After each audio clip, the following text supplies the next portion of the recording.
Hello, welcome everybody. I'm the editor for Askold's novel. Obviously a dangerous thing for an editor to leave her office.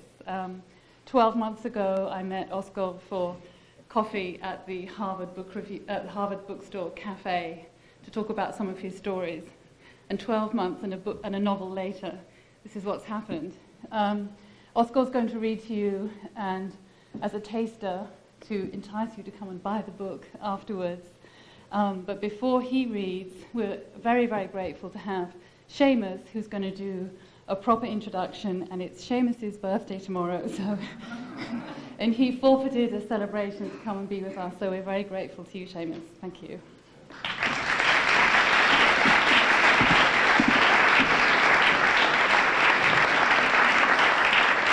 Thank you.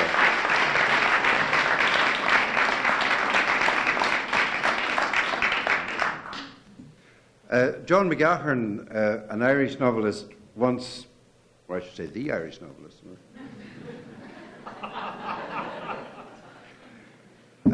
once began a lecture with the stirring declaration that he said, "I am only interested in poetry which occurs more often perhaps in verse than in prose." And it's a position to which I find myself more and more attracted. I tend to associate poetry with everything to which I say, yeah, and prose, or not poetry, with everything to which I say, yeah. Déjà entendu, déjà lu, déjà vu, whatever. So what has to be said immediately this evening is that we are here to salute, in that sense, a poet who happens to have written a novel, but someone through whom and by him poetry occurs. I am personally very proud to be allowed to introduce Askold on what could be called his home ground in Boston University. I'm also conscious that there are many people in this audience who have better gifts and closer entitlements to do this job. But even so, I take some pleasure in inflicting myself upon Askold in the aftermath of his claim, and in vindication of his claim, which I think he meant as praise, his claim that I had a tendency to arrive here every year in order to welcome people home to the place where they lived already themselves anyhow. Just me, in other words, once upon a time. But in a sense, Askold and I now share a home also, because he has been published by Faber here, and I'm published by Faber on the other side of the water. And both of us would want this evening also to salute the good sense of Faber's in this side of the water for publishing him, and for their commitment to the poetry of Agni, and to the places and writers of New England through Bill Corbis' Literary Guide and other writers to come. The poet says Stefan Zenon, the elegant flaneur, whose elegance becomes more elegiac in the course of Askold's novel, what is told. The poet is he who breaks for us the bonds of habit. Inertia, this Stefan also writes, is the only mortal danger. And in these jottings, the fictional Stefan is surely voicing some of the convictions of his creator. For what makes the reader of Askold Melnyczuk's prose, what makes this reader, at any rate, jubilant, is the way it breaks the bonds of habit. The way, for example, wind does not blow through maple trees, but slurs through them. The way Tor Zabobon's moustache is stiff as a juniper. The way Natalka doesn't just tie a parcel with string, but webs it with string. The first joy of the writing is the sensation of intelligence speeding ahead of itself, language leapfrogging its habitual limits, and doing so in the way, doing so as Joseph Brodsky once said, the prose of Marina Svetaeva did it, He said he liked Svetaeva's prose for the reason I like Askold's. He said that it overcomes the artistic inertia which is always threatening to overtake the medium of prose itself. There is no inertia in this writing. We have the sensation of mind as trampoline. I felt myself being lifted up, continuously being sprung into nimble and rigorous perception as I read through it. Comic turns and risky whiplashes all around. For example, there's this sentence near the beginning of the book. A progressive, Zenon believed in the emancipation of women. He wanted an equal, one he had created himself. Or this sentence further on the subject of California. The Pacific climate, Stefan concluded, after reading several issues of Life, this was in the 1950s, the Pacific climate had spawned a rhythm and a style unknown to the world since 14th century Provence. The mind behind this book, in other words, is as much a treasury as it is a trampoline.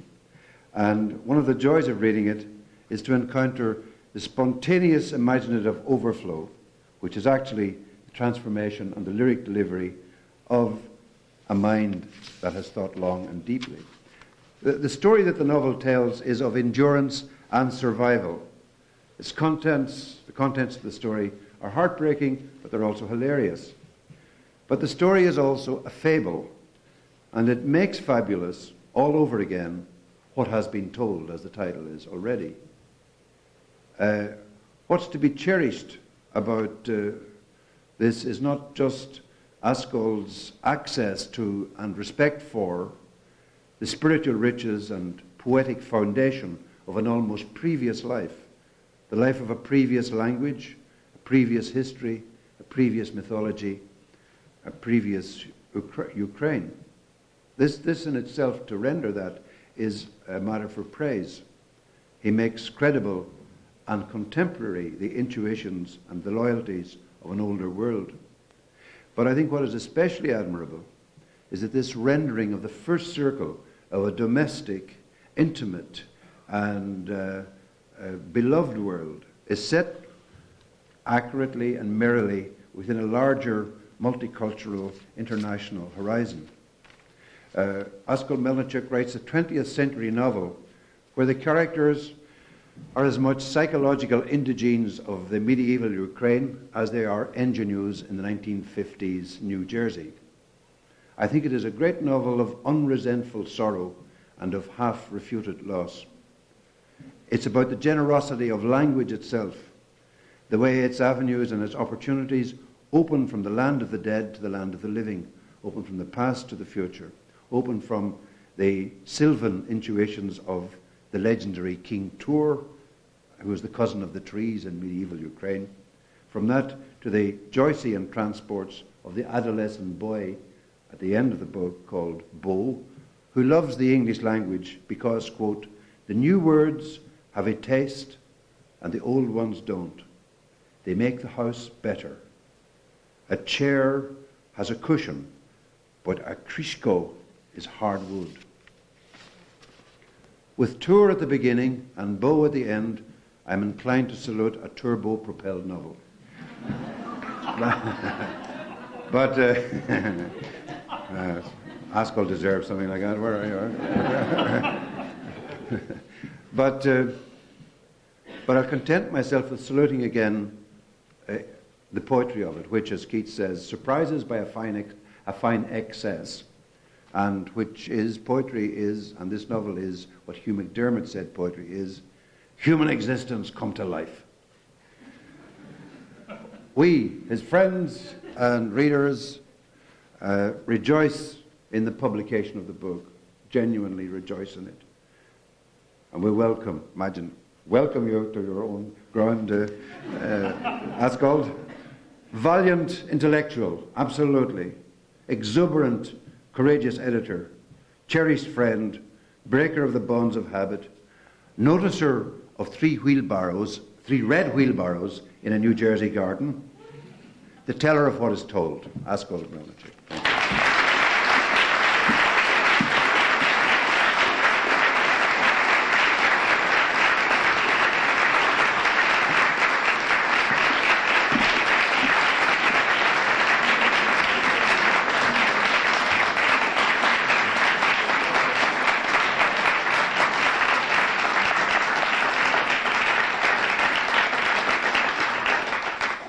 You can all go home now. I can't do any better than that. Thank you very much, Seamus. And it's a good thing the lights are out, because I would be tempted to, I think, thank everybody in this room who has, over 12 years, seen different parts of this novel come to such life as it does have. And it is so much due to so many of you, in fact, so many that I won't begin to try to thank you individually. Just please accept my sincere collective thanks. And I do want to say that most immediately this book owes its presence in this room to my editor, Fiona McCrae, without whom it would still be sitting in a slush pile somewhere. Fiona is everything a writer might want in an editor. You should all be so lucky as to have one like that. I'm going to break form here and begin at the beginning. And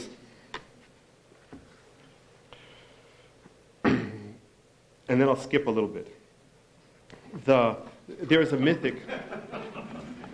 Seamus alluded to a section of the novel that I'm not going to try to read from, because it would be too difficult to try to follow all of the characters mentioned there. There is a mythical component to this that plays in the background of the, not contemporary, but more current incidents. The novel begins in the mythical city of Rozdorozhye in western Ukraine. I think that's all you need to know. The section I'm reading from is called Seafarers, and the first chapter is Woman is the Future.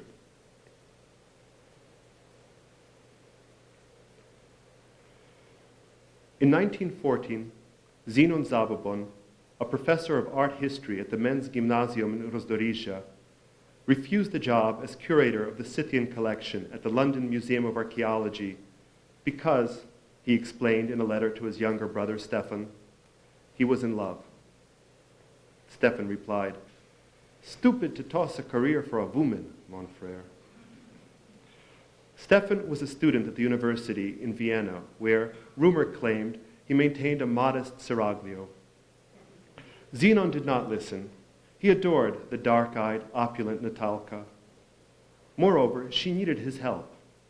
She was new to the city and had far too many suitors. Men crowded the bakery for a box of the pastries she clumsily webbed with string. Without Zenon, she'd wind up a barmaid, or worse. Their marriage would be more than a personal blessing. It would be a public service. When Stefan learned of the decision, he wrote in his journal, "My brother is an idiot. More proof he takes after father's side of the family. The Zabobons have no instinct about marriage." Stefan's journal bulged with ideas for myriad projects, including notes toward a theory of marriage, entries from an essay on the metaphysics of travel, and copious hermetic jottings toward his most ambitious scheme, a history in which events that occurred in his native city of Rozdorozhye were juxtaposed against what happened at the same time elsewhere in the world. In 1492, for example, Columbus landed in Cuba, Da Vinci sketched his first flying machine, and Rurik Zabobon slew his neighbor's cow, fueling a feud that was to last 3 centuries. They married the day the Archduke Ferdinand was shot in Sarajevo. It was a steamy afternoon toward the end of June. Daylilies decked the altar. "Why do people marry in such weather?" the priest rumbled as he slipped his cassock on over his robes. At first, nobody seemed to notice the Archduke's death. The Hungarian stock exchange rose several points. The lights fell.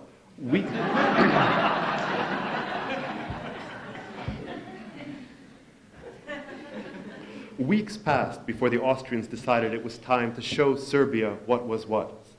Some things don't change. Emperor Franz Josef said, "If the monarchy must end, let that end be glorious." Zenon soon found himself waging war on two fronts. Natalka was the model of Ukrainian womanhood. All she needed was an education. That would be his job. He lectured her, flourishing his bifocals like a baton.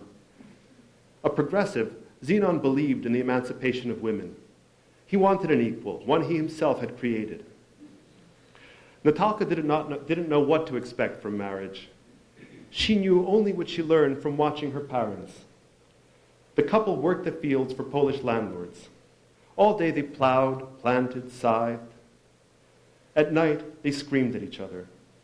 They celebrated truces by collapsing together onto the straw-stuffed mattress.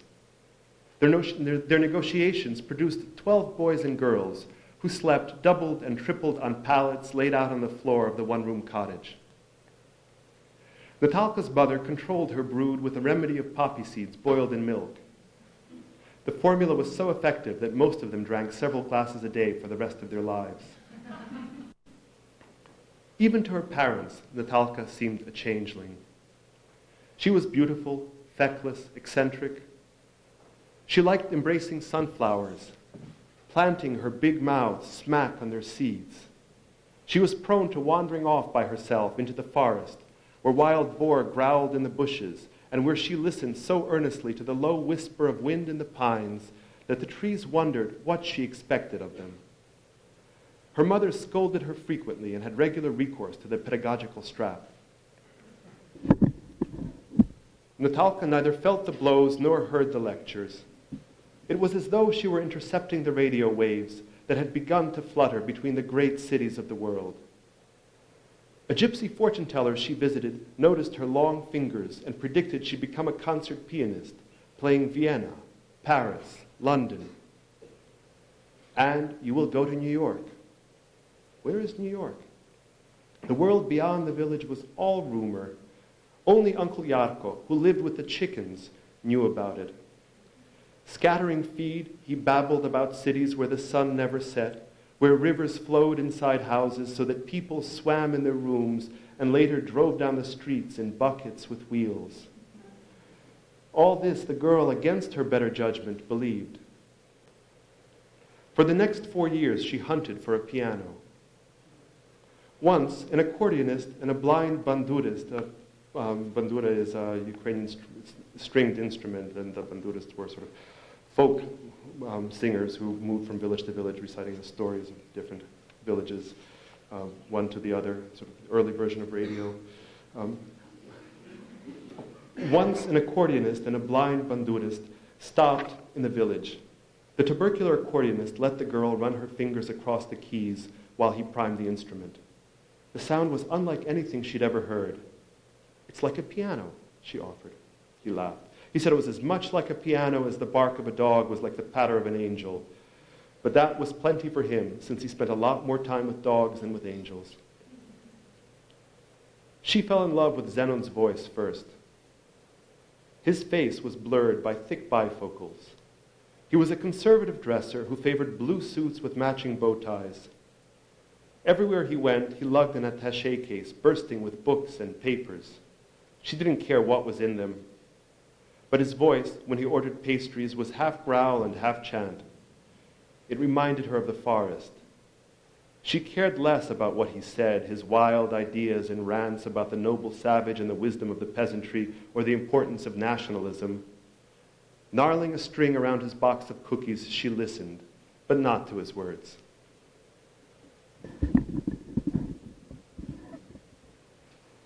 Zenon had many passions, including Lord Byron and daylilies. He believed his country needed to free itself from the influence of its neighbors, Russia and Poland and Austria.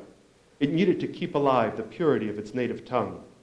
The language would live, he told Natalka, because of people like her. She was the national treasure. He asked her to sing the songs she learned from her mother. He wanted to record them for the sake of their grandchildren, for history. Natalka hated the maudlin melodies, the laments about girls left by their lovers or the crowing of Cossacks. She preferred the new music that drifted out of cafes in the student quarters. There was a song about cranes he made her sing over and over while he lay in her lap, dreaming of freedom. Natalka raked her fingers through his sparse hair. She remembered her mother shouting at her father while her brothers and sisters smiled from their milky opium dreams.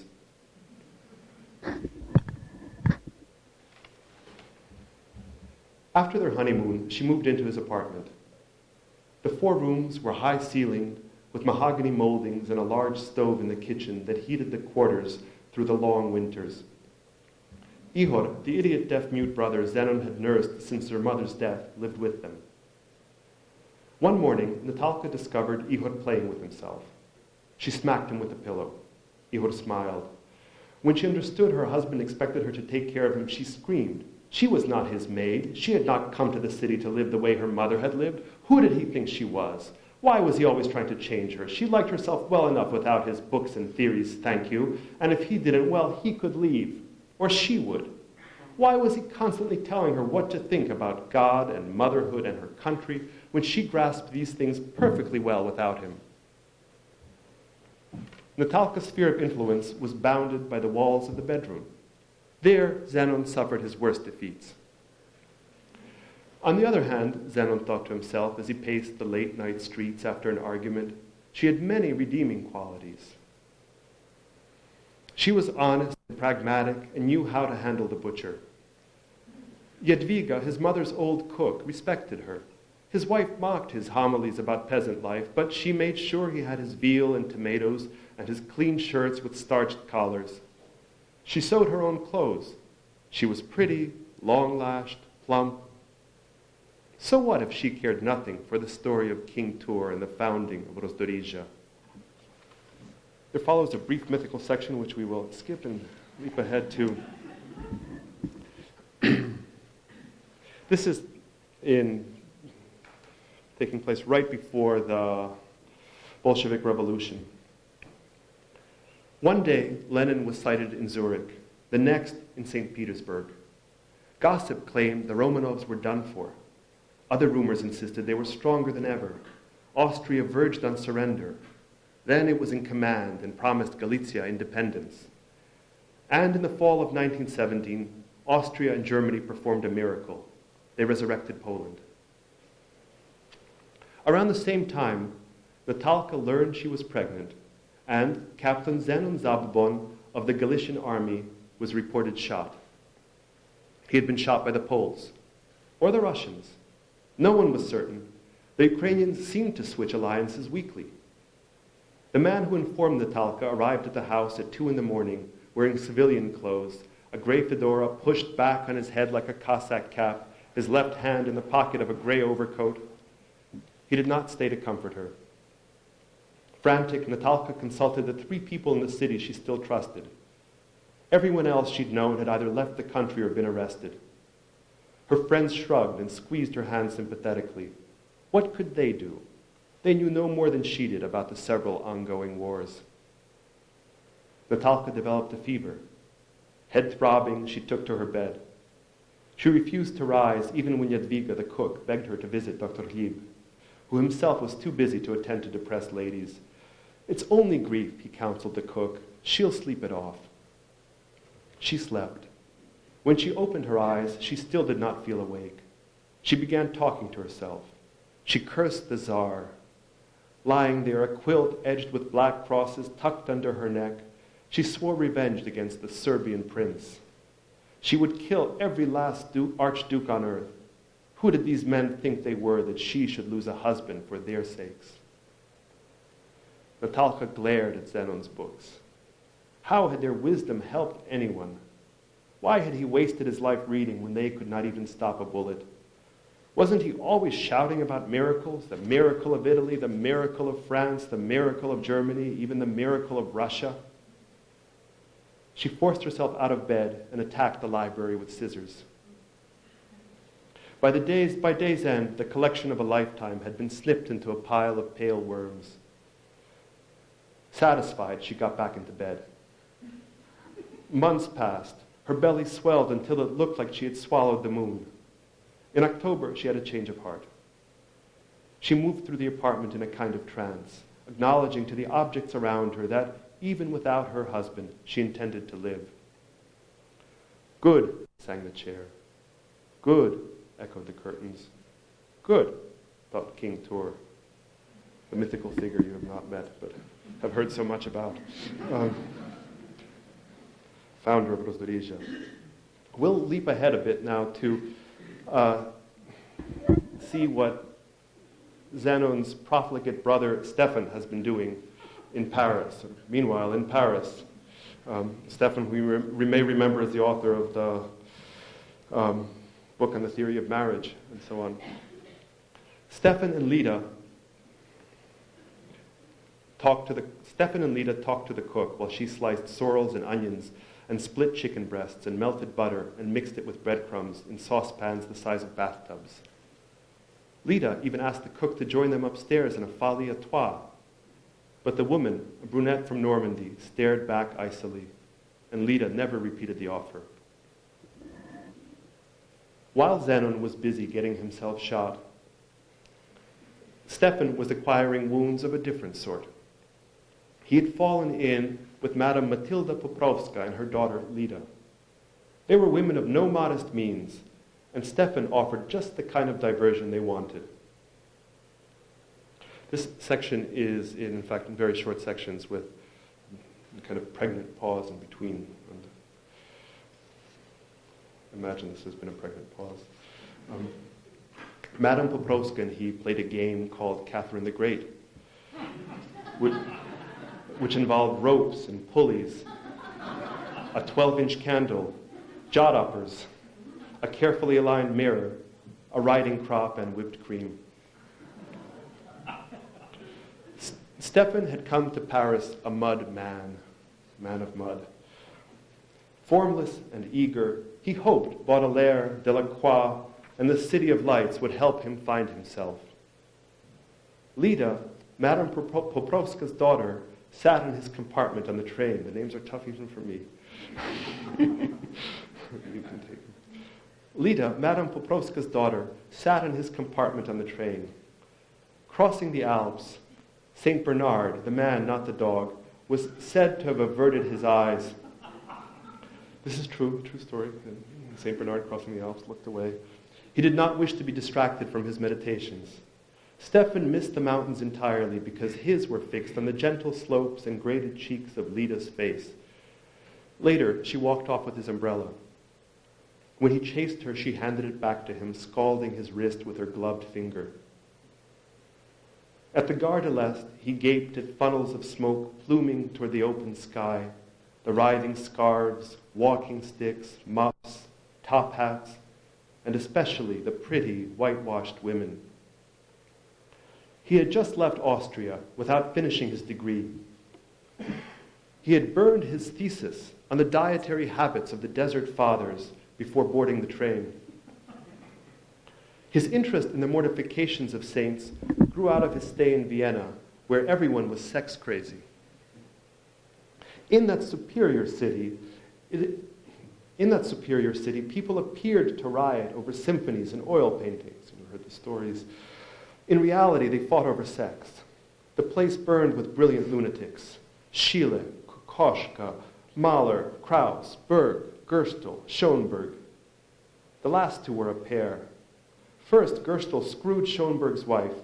Then he made up for it by hanging himself. Schoenberg, cuckolded, hallucinated demonic laughter. This came to be called atonal music. Stefan had seen Kokoschka's play, Murder, the Hope of Women. It's a true play.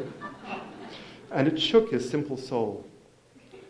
Not that he knew anything about music, painting, or theater.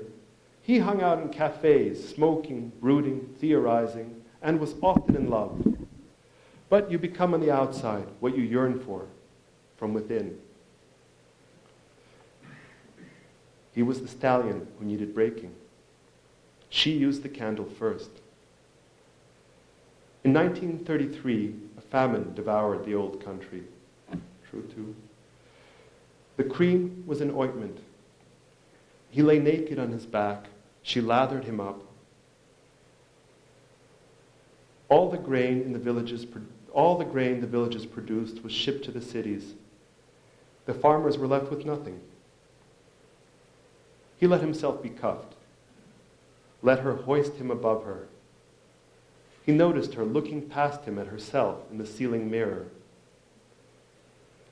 The NKVD, formerly the KGB, former name of the KGB, took the children who hung around the train stations trying to pick up the food that had fallen off during loading and herded them into an empty car where they were kept like chickens. Fed on a single coffee bean and breadcrumbs, the children starved to death. Peeking, she screamed, clawed, ripped pillows, wept. What inspired such operatic orgasms? In Kirovohrad, the peasants left their unwanted children in the village square. There was no food for them at home. The authorities rounded up the new orphans and led them to Children's Town, miles from the village. The only food the children had was what they could catch and kill with their own hands. They too slowly starved to death. Buried in shallow graves, their bodies were often dragged out of the earth by dogs. Matilda refused to relieve him. She left that up to her daughter. He often waited in the pulley for several hours until Lida, his pale Pole from the train, appeared in the doorway. Sometimes she came dressed as Eve. He would be sitting in the chair behind the vanity, staring at two pairs of eyes blinking like owls above his head. 2 smiles, 4 fingers rubbing the wires in his neck, then one long face leaning forward, sullen breasts pressing his prickly hair, picking up a tube, squeezing cream onto sand-colored fingers which rose and rubbed the temples, massaging the cream into his face, mascara painting rapid lids, then rouge and lipstick. "We're twins," Lita said, as they lay in bed for an hour without touching until hands reached for thighs which bloomed open tropically, slower than morning glories. I'm not even going to read the rest of that sentence.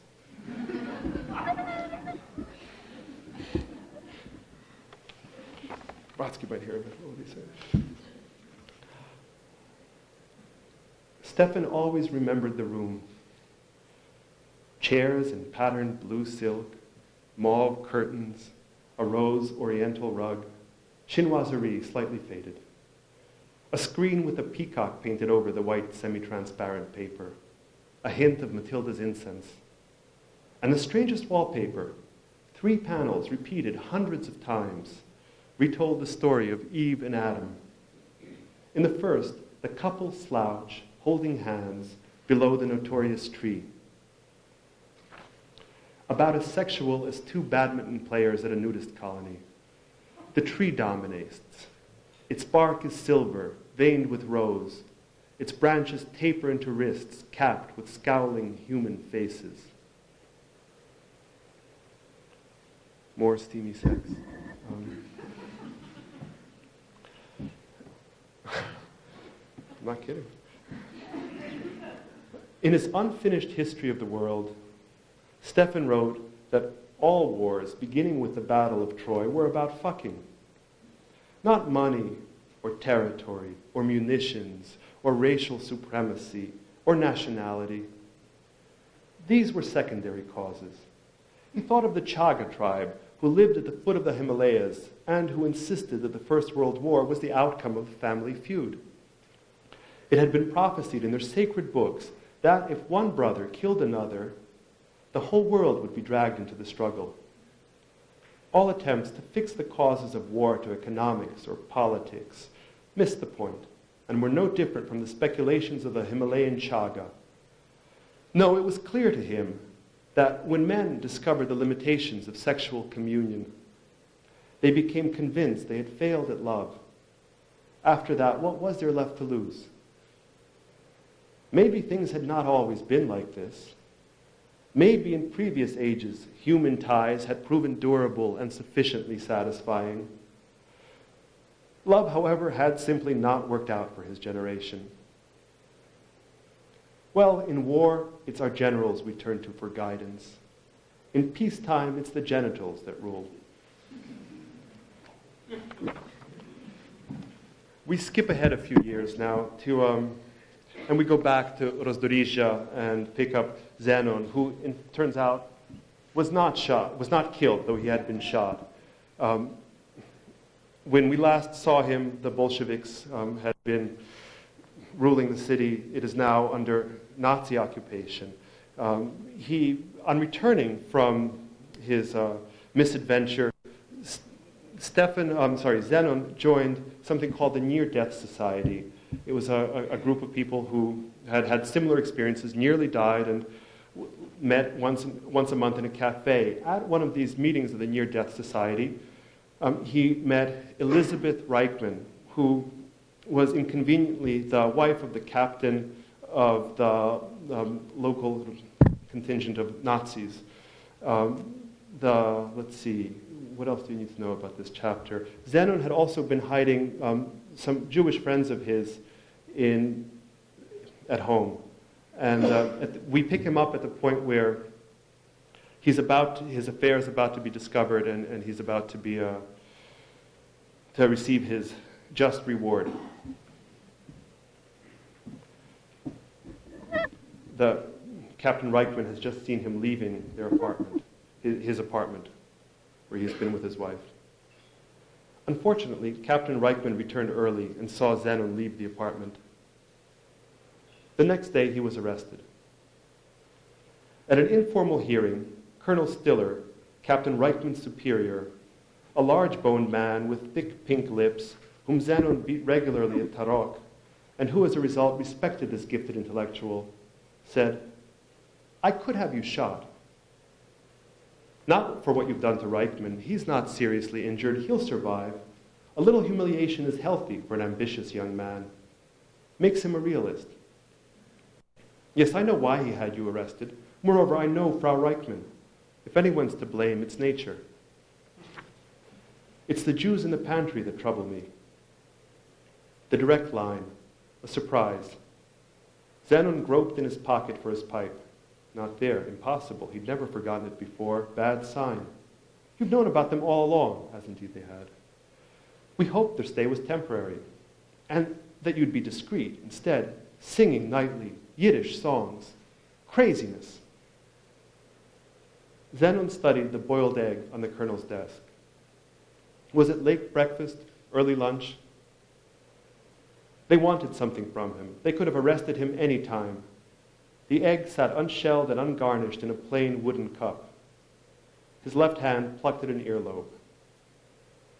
A voice, like the half-remembered words of parental counsel, reminded him he was bound by the rules of the Near-Death Society to behave toward the world with infinite gentleness and no exceptions. Moreover, he felt guilty. He deserved punishment. "So, Herr Professor," Stiller said, "always in life, two choices." Then, being a reflective man, added, "Give or take a few. In any case, the firing squad or my alternative. Become one of us. I don't mean a spy. I invite you to accept German citizenship. Indeed, I urge you to. We'll make no awkward demands. It will be a symbolic gesture, good faith on both sides." Zenon thought of the wax people, the collaborators, those bitter men and women who worked with the Nazis to get revenge on the people they believed had wronged them. In the last years, he'd seen terrible things: boys with nails driven through their eyes, grenades stuffed into women's vaginas, the pins pulled, and so on. He thought of Elizabeth and Natalka, the natural generosity of women. "I'm sorry, Colonel. Truth is, you're a lousy card player. As for me, I'm closer to the grave than to Germany." The lines sounded theatrical. He blushed. Posing, he thought to himself. People never stop posing. The colonel took the old man at his word, and the next morning, Zenon Zabobon became a citizen of that least exclusive, yet infinitely august and oldest of republics. Less than a month later, the Germans were gone, driven out by the Soviet army. And so things went there. This time, Zenon was shot in earnest and did not return. The family left the city, and as this was right toward the end of the war, they, after a brief stay in Austria, wound up in displaced persons camps in Germany, and after 5 years there, they, through connections, wound up on a boat going to America. On the boat over, they tried to decide where they wanted to settle when they arrived here, and there was furious argument between Stefan and Natalka and Lastivka, the daughter who was born while Zenon had been during the false death, when Zenon had been shot, and they finally decided that they would go to, well, where else? New Jersey. And I would just like to read, to close with a couple of pages that open the second half of the book, called Garden States. This is the family, after a brief stint in New York, managed to save enough money to buy a house in suburban New Jersey. And this is what they thought of it. The chapter is called The Earthly Paradise.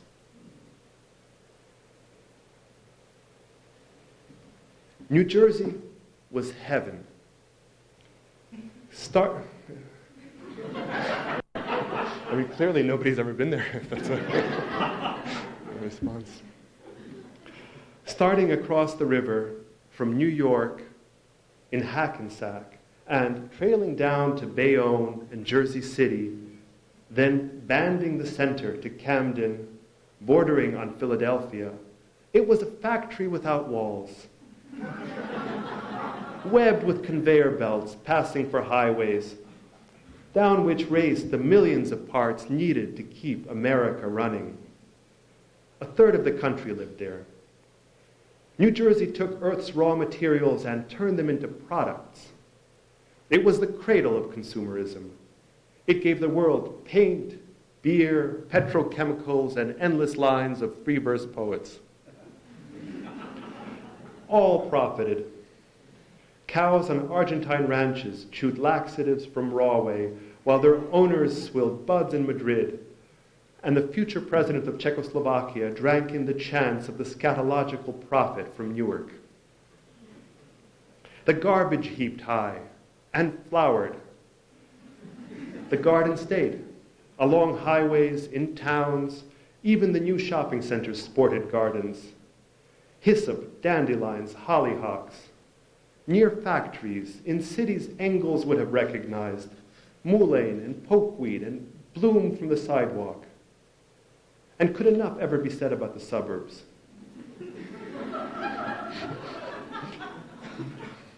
Veterans of foreign wars, having glimpsed human nature up close, crafted havens where their children grew safe as chimps in a zoo. In 1950, the United States had 6% of the world's population and 60% of its wealth. Truman was president. There were anti-British riots in Egypt. 16,000 people fled from east to west Berlin in a month. Now the reverse. Schweitzer lived. So did Stalin. Locusts plagued Morocco, hurricanes the Caribbean. Only 30 million people in the world owned televisions, and most of them lived in New Jersey. Europe and America felt crazy, post-war syndrome. Grasshoppers and crickets were everywhere. Lightning bugs winked, while silvery moths that shed a drizzle of powder wherever they landed rushed at the candles the emigres set out on the redwood table in their yard in free fall, name of the town. And the technology. What did I tell you? Here everybody gets his own orchestra, cried Arkady, Lastivka's husband, when the Blaupunkt, their first stereo, was delivered. Stereo, Lastivka whispered, listening to Chopin. Above all, surrounding all, the ocean, the Atlantic, named for the continent it had swallowed, brimmed with waters from Bremen, Hamburg, and the Black Sea. No matter where in New Jersey you lived, water was near. Thank you.